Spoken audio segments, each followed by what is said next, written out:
We discussed in depth why Paul Serene is not the main villain of Quantum Break, but why do I think Martin Hatch is the evil one? My name is Nicole Bryn, and welcome back to Breaking Down Quantum Break, where we take deep dives into this video game. For a summary and review of the game, please check out my first video on the topic down below. But for now, we are going to try to answer my question to see if, do I just have biases because I am attached to Charlie and Liam, or is Martin truly evil?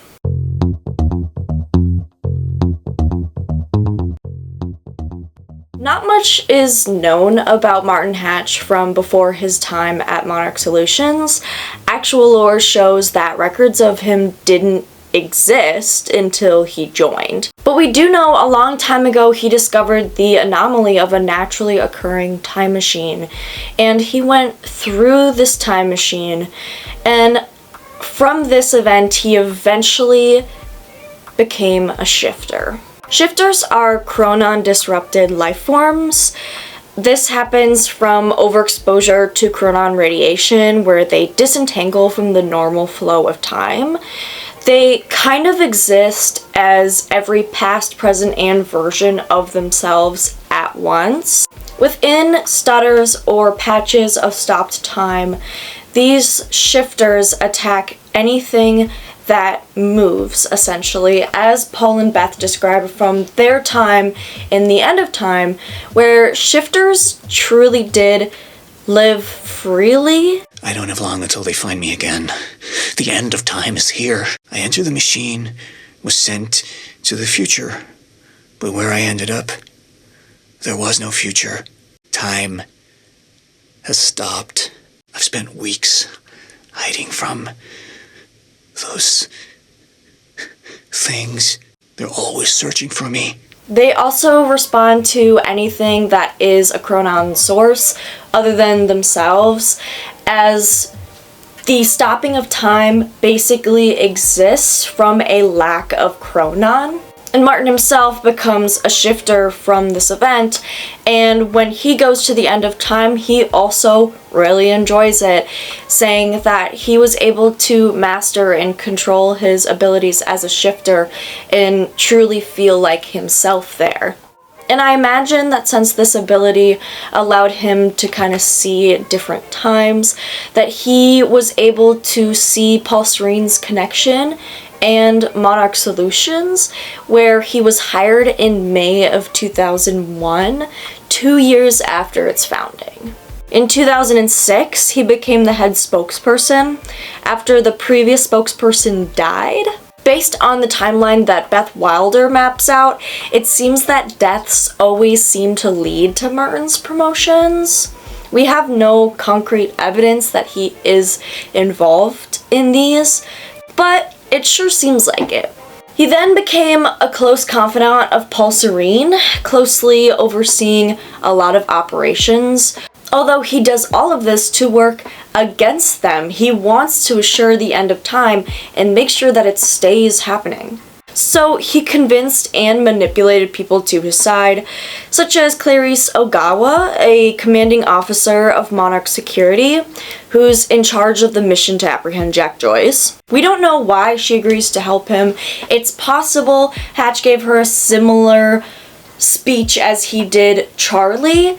Designed to shelter a list of Monarch's essential personnel to weather the storm until they can develop a solution. I'd be on that list, right? Not under Paul Serene's lead, you wouldn't. Paul Serene's become unhinged, Charlie. He's triggered a catastrophe. He has the chance to fix it, but he's choosing not to. He's choosing to let things end. The end of time. And this is where we come in. With access to the CFR, I would take over, get Monarch back on track, and once I do, restructuring would be in order, Charlie. Restructuring that would see you as my right hand. I'd be on the list. Absolutely. It's also possible that that's what she wanted too, and there's more to Clarice than we know. Either way, Knowing or not, these people work behind Paul Serene's back to help Martin Hatch and even help him sabotage Paul's plans and the time machine. Most notably, Martin restricted access of the Project Promenade files from the project team themselves right before Paul went to activate the time machine. And now we know from Will Joyce that the calculations being off on the time machine is why it broke. Paul was positive that the experiment would work, that the figures were correct. Because his specialists were a bunch of goddamn idiots. Their formulas were missing these variables entirely. You're seriously making corrections right now? Well, if they made them in the first place, we wouldn't be here. And if these researchers were able to look at the files and possibly check and fix it before Paul set it off, then this might not have happened. But Martin wanted the end of time. He wants time to cease forever. He also removed Liam Burke from the Stryker program. We do know that this is because he didn't think that Liam had the mental fortitude to leave his wife out of the lifeboat protocol while he went in because, you know, he cares about her. But he's also shown an email between Liam and Beth where he admits to his suspicions about Monarch and that he wants to learn more about the secrets of the corporation. This happens right before Hatch pulls him out. So I think it's really because he doesn't want Liam looking more into stuff. Because as we see, Liam's pretty good at finding stuff out. Back in 2011, when Dr. Kim's lab exploded and the majority of Monarch thought that he died, Martin was the only one in the room. According to Sophia Amaral, the amount of chronon in that room wouldn't have been enough to affect him as badly as it did. But no one knows where that high amount came from. Maybe it was Martin Hatch. Dr. Henry Kim was the head researcher in the Chronon division of Monarch Solutions, working on the CFR, a device used to power the lifeboat program.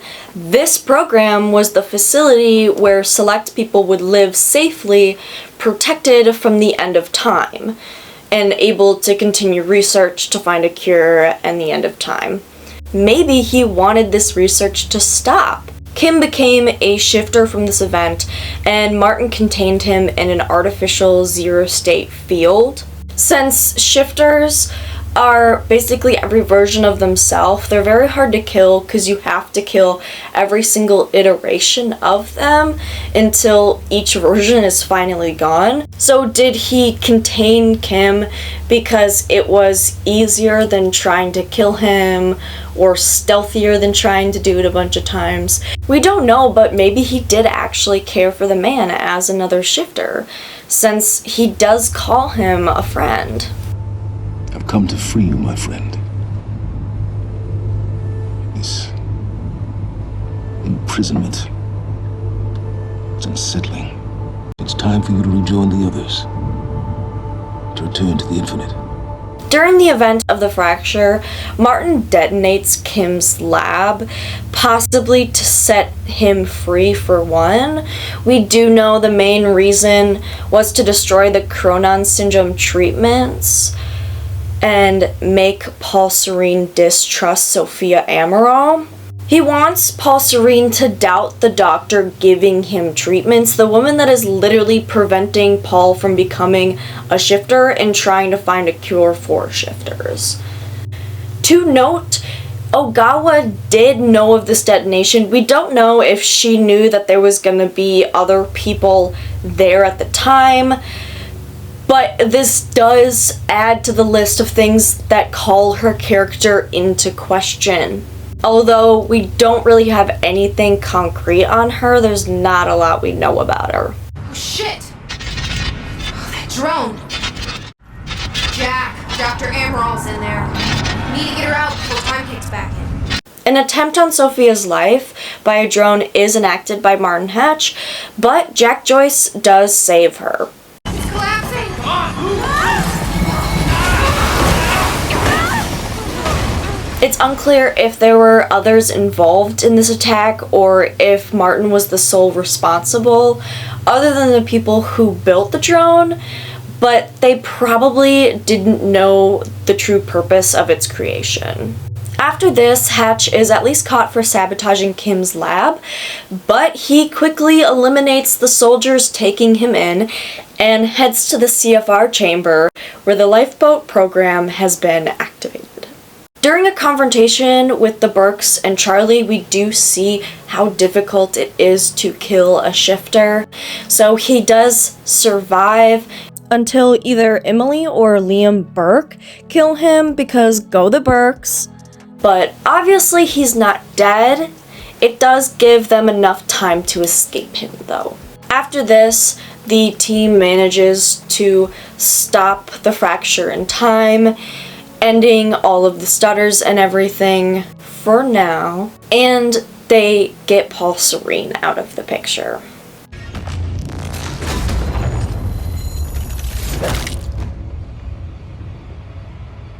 The next day, when Jack is being interviewed by Ogawa, we learn that Hatch is now in charge. Well, you were at the heart of all of this. And you can understand our need to find out exactly what happened. I heard it's all being pinned on Paul. Paul Serene always danced to his own tune, you know that. He and his delusions did tremendous damage to Monarch. Considering so many people knew that Hatch was getting arrested by Monarch, it's unclear how many people disagreed with this decision. Is it possible that it wasn't many and maybe he got rid of them? We don't know.